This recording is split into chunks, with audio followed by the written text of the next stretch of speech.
পাত্রে ঢেলে দিলাম। এখন আপনারাও বানিয়ে দেখবেন কেমন লাগছে। ভালো লাগলে কমেন্ট করবেন। Thank you. মনেই থাকে না এগুলো। গ্যাসটা অন করে দিয়েছো? হ্যাঁ, গ্যাস বসিয়ে দিচ্ছি। এখন তেল, কড়াইতে তেল দিয়ে দিই।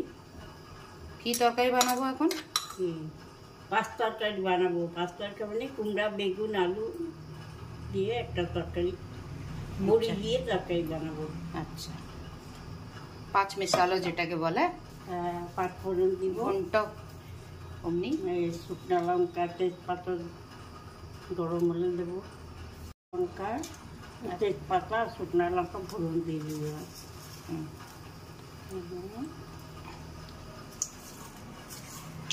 আর এটার মধ্যে কি কি আছে? এই মশলার মধ্যে কি আছে? পাঁচ ফোড়ন। পাঁচ ফোড়নে কি কি? ধনে, জিরে, কালো জিরে, মৌরি, মেথি, সরষে, সব। ওগুলো এটার মধ্যে দিয়ে দেবে। এখন দিয়ে দেবে পাঁচ ফোড়ন। এটা পাঁচ ফোড়ন দিয়ে দিলাম। তারপর এখন দিয়ে দেবে বড়িগুলো। বড়িগুলো দিয়ে দেবো। বড়িগুলো একটু ভাজা ভাজা করে কুচিয়ে রাখবো। ফোড়নে ভালো গন্ধ হচ্ছে।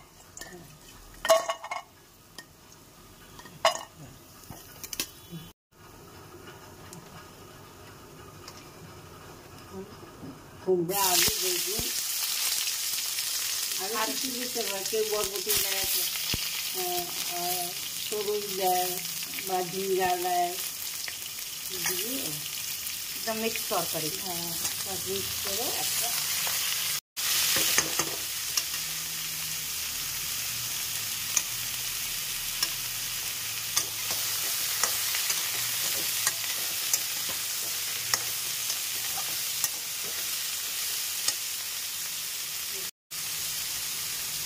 হলুদ দিলাম, একটু নেড়ে চেড়ে নিলাম।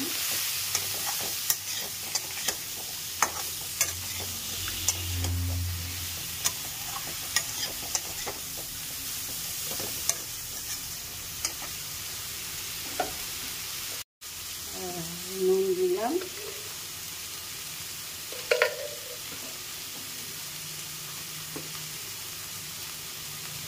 ধনে গুঁড়ো এই আধা চামচের মতো না?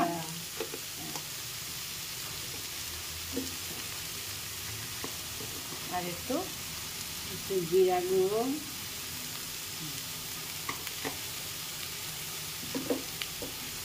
লঙ্কা গুঁড়ো, যে যেমনি পছন্দ করে লঙ্কা আর একটু ঝাল ভালো মতো সেই রকম দেবেন। কাঁচা লঙ্কা, একটা কাঁচা লঙ্কা দিয়ে দিলাম। আচ্ছা, ভেঙে দিয়ে দিচ্ছে। হ্যাঁ, যে যেমনি চায়। তেলে দিতে হবে, বেশিও দিতে পারে। ঝাল বেশি যারা খায় ঝাল বেশি দেবে, কম ঝাল যারা খায় কম দেবে। একটুখানি জল একটুটা দিয়ে ঢেকে দিব। একটুখানি জল দিয়ে ঢেকে দিব। সিদ্ধ হয়ে যাবে তরকারি। 5 মিনিটের পর আবার খুলবো এটাকে। সিদ্ধ হয়ে যাবে। হ্যাঁ, হ্যালো বলো। হ্যালো দিলাম। গন্ধটা খুব সুন্দর আসছে। হ্যাঁ, পাঁচ তরকারি গন্ধটা খুব সুন্দর।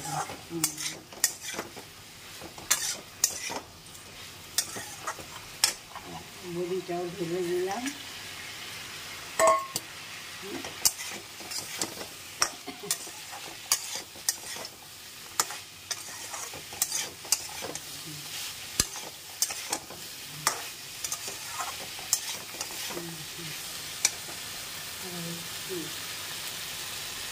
দেবে চিনি, একটু চিনি দিয়ে দিলাম।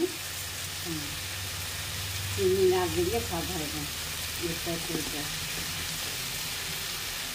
এটাকে আবার ঢেকে দেবে? হ্যাঁ, আবার ঢেকে দিবে? হ্যাঁ, একটু ভাজা ভাজা হলে ঢেকে দেবো।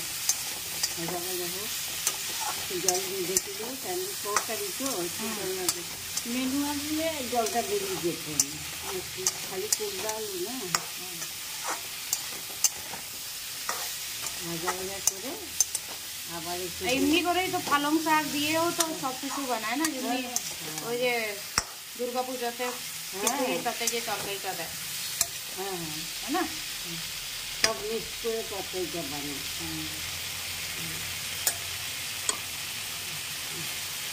এখন আবার একটু জল দিয়ে দিলাম, জল দিয়ে একটু মাখো মাখো হবে দিয়ে এখন ঢেকে দেবো। এরপর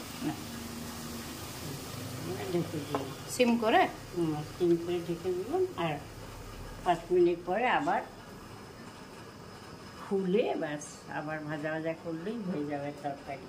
ঠিক আছে দিলাম, তৈরি হয়ে গেছে। এখন এটাকে ভালো করে একটু ভাজা ভাজা করে আলুগুলো সিদ্ধ হয়েছে দেখো তো। হ্যাঁ হ্যাঁ হয়ে গেছে। আমাদের 5 মিশালি তরকারি তৈরি। অনেকের মধ্যে আবার ধনে ভেজে গুঁড়া করে দেয়। আচ্ছা, ধনের গন্ধটা ভালো লাগে না? হ্যাঁ, ওই ঠাকুমা যে ছিল বাবু ও দিয়েছিল, ওই ঠাকুমার শাশুড়ি আমাদের।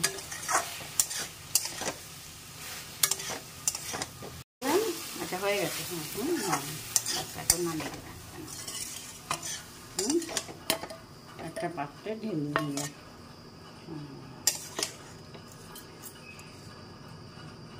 সুন্দর কালারটা একদম সুন্দর এসছে।